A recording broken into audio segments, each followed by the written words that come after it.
Did you get your candidate selected? Did Donald Trump win for you? No, I don't know.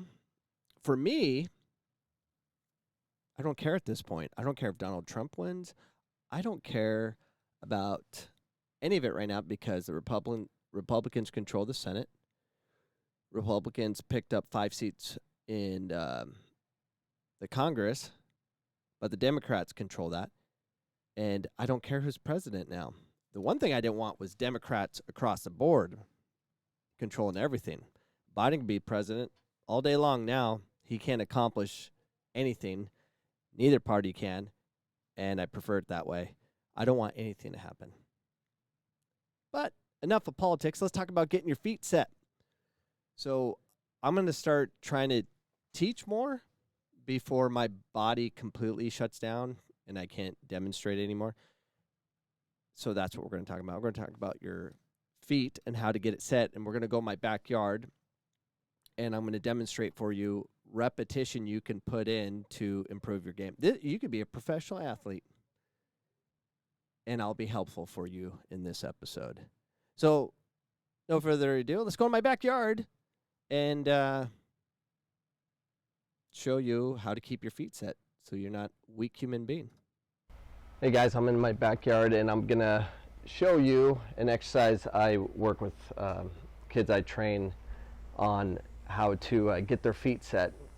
This will make you a faster soccer player and will hopefully get you to the point of understanding that when your feet are set, you can actually run, move, those kind of things. So I'm gonna put the camera down so you can see exactly what's going on. So what I do is, what we see typically in youth soccer in America is this. They'll be like this, they'll have their foot up for a long time, they follow through. You know, we learned this in our licensing class. Bite the apple, drive the knee up, and then you can't move. It's stupid. So what I do is I just have them strike the ball, get their feet down, and when they trap the ball, get their feet down. So they're always down. Down.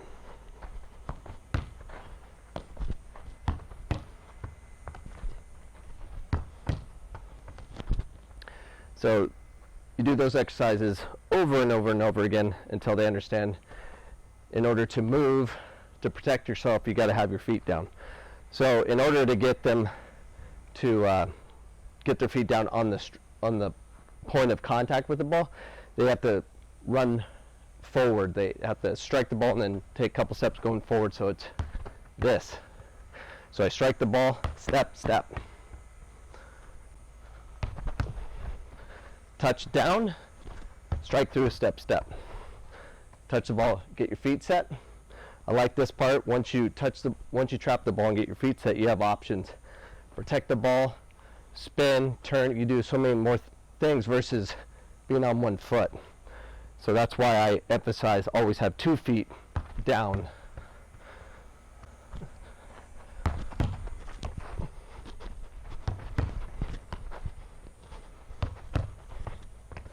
So get as many reps as you can on this. Hopefully that makes sense. And believe it or not, that isn't easy.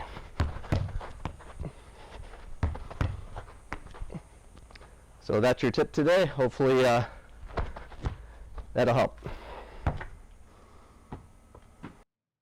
That was a sweet one-footed rainbow at the end of that video. So feet set, I'll explain it in detail with my experience of having your feet set. I was playing American football my senior year. I didn't play my freshman, sophomore, junior year, but I was one of the fastest kids in the school, if not the fastest. So I'm like, I want to do football.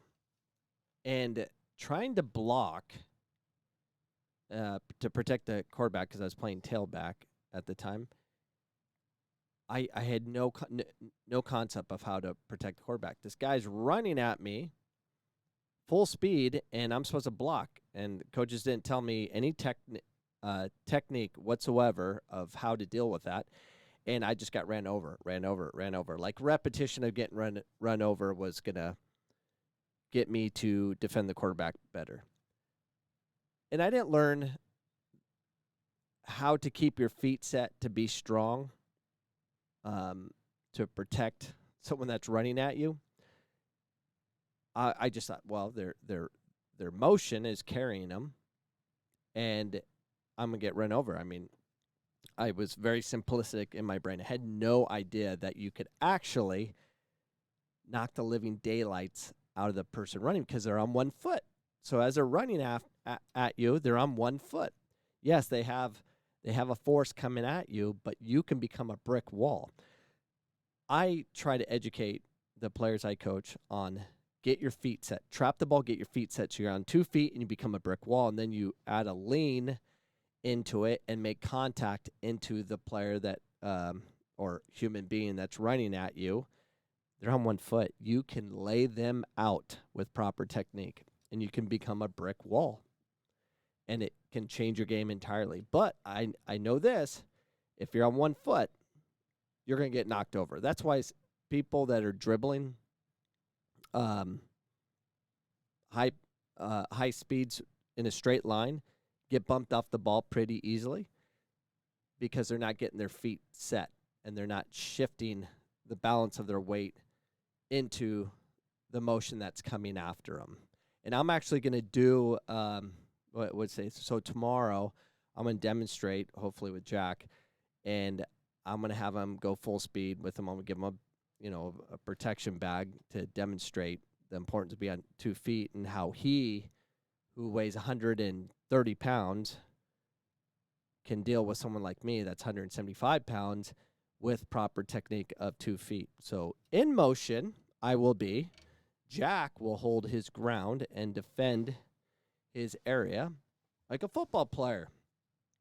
And the timing of it, getting your feet set, it's very difficult to do, but through repetition, it's very important. So parents, have your children work on getting their feet set with the exercise I showed you in my backyard over and over and over again. And then you add to it by adding outside force coming at you, which I'll demonstrate tomorrow. So if you tune in to tomorrow's episode, that'll be Saturday, I believe, I will have that for you. And hopefully you get better. So anyways, have a wonderful day. Get your feet set. Makes you a better soccer player, and you can defend. You can become strong. And footwork is everything, but you have to understand what the footwork's for. So we'll see you guys tomorrow. Peace.